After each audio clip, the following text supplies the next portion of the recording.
আমাৰ সকলোৰে শ্ৰদ্ধাৰ ৰাষ্ট্ৰীয় স্বয়ংসেৱকৰ জ্যেষ্ঠ প্ৰচাৰক বশিষ্ঠ বুজবৰুৱা ডাঙৰীয়াৰ মাতৃ স্বৰ্গীয়া ননিবালা বুজবৰুৱা ডাঙৰীয়াৰ প্ৰতি মই গভীৰ তেখেতৰ মৃত্যুত শ্ৰদ্ধাঞ্জলি জ্ঞাপন কৰিছোঁ। লগতে ঈশ্বৰৰ ওচৰত প্ৰাৰ্থনা জনাইছোঁ তেখেতৰ বিদেহী আত্মাই যেন চিৰশান্তি লাভ কৰে। অত্যন্ত মৰমীয়াল আছিল। ময়ো আহিছিলোঁ আগতে ইয়ালৈ। যেতিয়া আহোঁ তেতিয়া সদায় একেবাৰে নিজৰ পুত্ৰৰ দৰে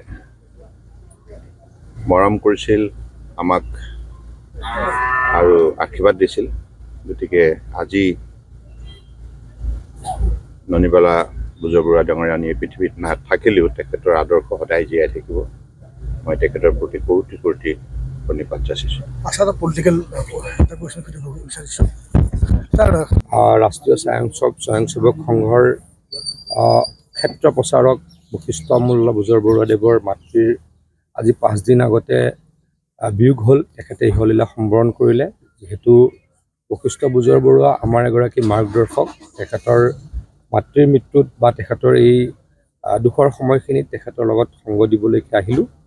মই ভগৱানক প্ৰাৰ্থনা জনাইছোঁ বশিষ্ঠ বুজবৰুৱাদেৱৰ মাতৃয়ে ভালদৰে থাকক য'তে আছে, আৰু পৰিয়ালটোৱে এইখিনি সময়ত তেখেতলোক যিহেতু শোকত ডেফিনেটলি ম্ৰিয়মান, ক'বলৈতো তেনেকুৱা ভাষা নাই। তেখেতলোকৰ লগত বেয়া সময়খিনিত আমি আছোঁ, আৰু আকৌ তেখেতলোকৰ মাতৃয়ে যি পৰলোক গমন কৰিছে, তেখেতৰ আত্মাৰ সদ্গতিৰ হকে প্ৰাৰ্থনা কৰিছোঁ। ঠিক আছে, সেই চাওক, নিহত হোৱাটোতো কোনো জানি কৰা নাই। যিকোনো কাৰণতে নহওক, প্ৰতিবাদ সময়ত নিহতত আমি দুখ পাইছোঁ, কিন্তু প্ৰতিবাদৰ নিয়ম হিচাপে হোৱা গৈ নাই। ৰাজ্যপাল নাছিল সেই সময়ত, মুখ্যমন্ত্ৰী ডাঙৰীয়াই কৈছে, লগতে সেই সময়ত পাৰ্মিশ্যনো লোৱা নাছিল। ভৱিষ্যতে এইবিলাক অলপ নিয়ম নীতি মানি পেলাই আগবাঢ়িলে ভাল।